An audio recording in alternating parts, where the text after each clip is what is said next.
Hello, Bobby Torres of Frightbox recording here to highlight snare drum mixing mistakes you're probably making, and more importantly, how you can easily correct them. Let's dive into it.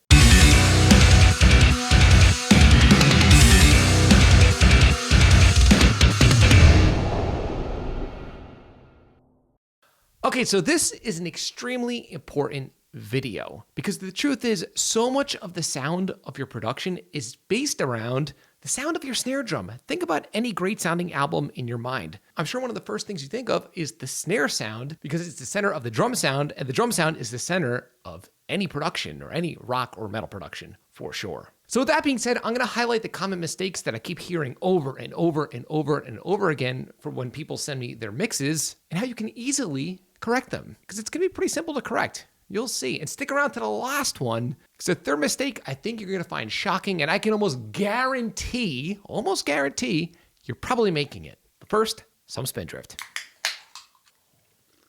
Okay, so I have an audio sample up of a song that I recently mixed, and I want you to pay close attention to the drum sound and specifically the snare drum. Check it out.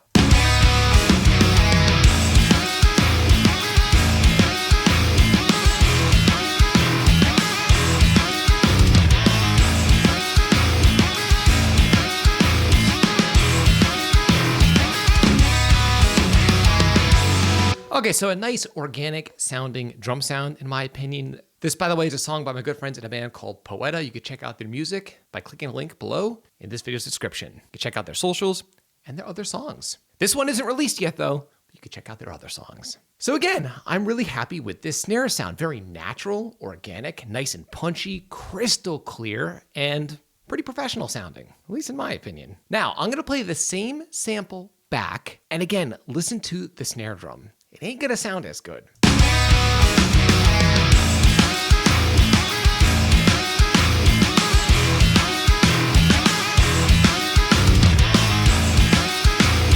Okay, really annoying. If you notice, the snare drum sounds very papery and very weird. Do you know what the difference is? It is so simple, you're not gonna believe it. The snare bottom was just way too loud in the second example. Nothing changed, it's just the snare bottom track was too loud. And for some reason, I think because people have multiple snare tracks to choose from, they just think they should all be the same level, or maybe they like the sound of the snare bottom, they crank it up too much.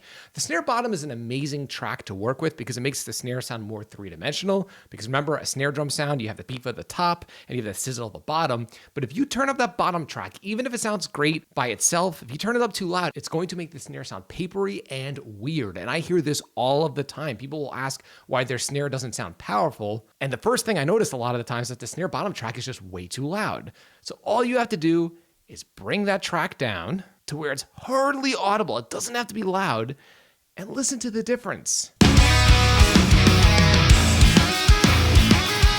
All of a sudden, the snare sounds nice and punchy. You still hear a little bit of that sizzle, but the majority of the sound is coming from the snare top, because in my opinion, that's where all of the meat and potatoes are. That's the real source of the snare, and the snare bottom is just there to supplement it and add a little bit of crispness and clarity and sizzle. So that's number one. Be sure your snare bottom track is not overly loud. It will destroy your snare mix. Okay, mistake number two. You're probably not compressing your snare drum enough. So right here, I have my compressor. I want you to pay close attention to how much gain reduction is happening when I play the track back. Check it out.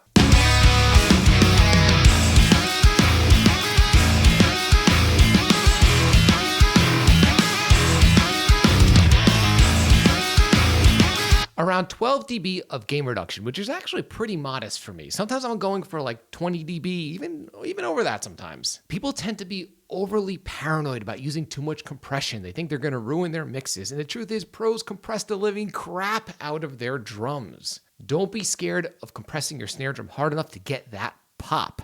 Now, there's a second part to this mistake.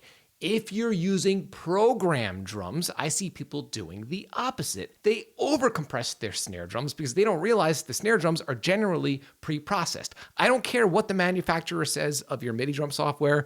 Most MIDI drum software comes with pre-processed drums, even if they claim to be raw, at least the ones that I've heard. And a lot of these MIDI drum productions that people send me, the snare is just pokey and strange and overly processed sounding because people are double compressing their snare drums because the engineers compressed it when they recorded it, and then you are going crazy compressing it because you're watching videos like my videos or maybe other YouTube videos where we're mixing live drums. And there is a difference on how you process live drums versus program drums. Food for thought. So moral of the story, if you're mixing live snare, make sure you give it enough whack.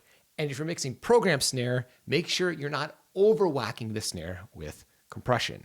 Really simple when you think about it, but people make these mistakes all the time. Okay, and before I reveal the last mistake that people often make when it comes to mixing snare drum, what I'm gonna do is I'm actually gonna play the drums back once more and listen closely to the snare and the sound of the drum kit overall. You're gonna notice a difference. Check it out.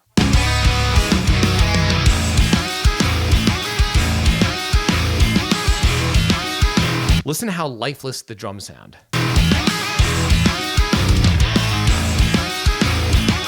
So it almost kind of sounds like the snare has no more ring. It's just dead. And the drums kind of sound like they were recorded in like a project studio, which they were, by the way. So the question is, what's the difference? What is this mistake that I'm making when it comes to mixing my snare drum in this example?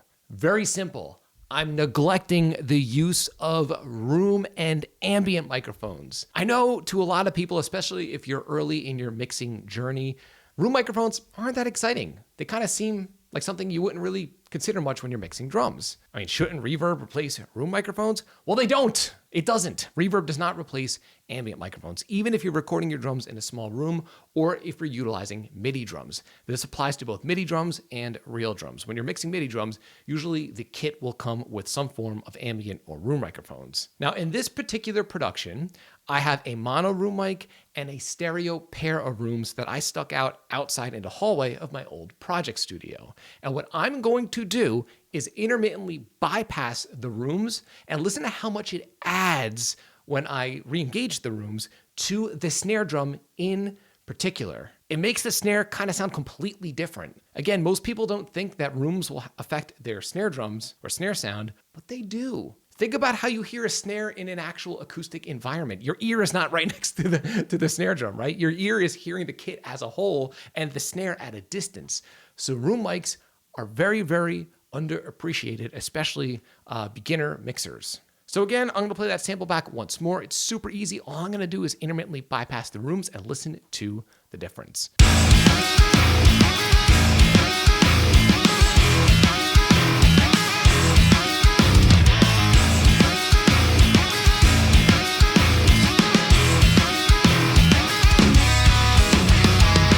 So as you can hear, the rooms made a massive, massive difference when it came to this snare mix. Most people don't think about it, but again, do not neglect to use room microphones. It doesn't matter really how you process them. It's the fact that you're just using them and that they're cranked loud enough in the mix to add a nice sustain and realism to the snare drum. Even if they're quieter in the mix, it could still definitely help your snare mix. If there are no room mics, it ain't good.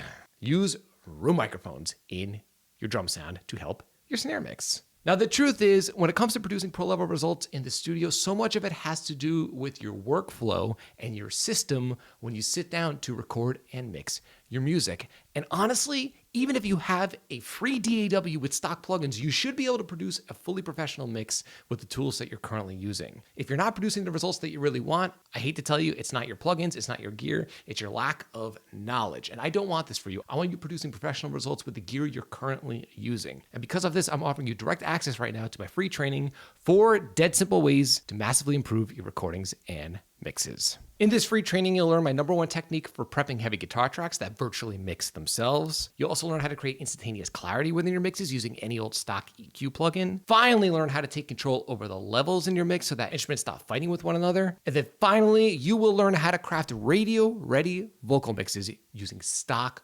plugins exclusively. Now, a word of warning. If you're one of these people that are constantly scrolling through TikTok and you have the attention span of a squirrel, do not bother registering for the training. This training is for people who are serious about audio production like I am. Now, if you're serious and you're done messing around and you just want to understand how to record and mix your music like an actual professional, you could have access to the training for absolutely free right now. There's a link below in this video's description. The truth is, when we start out with audio production, especially when we're working alone in our home studios, so many of us fall down the same rabbit holes, and I'm guilty of most of them myself.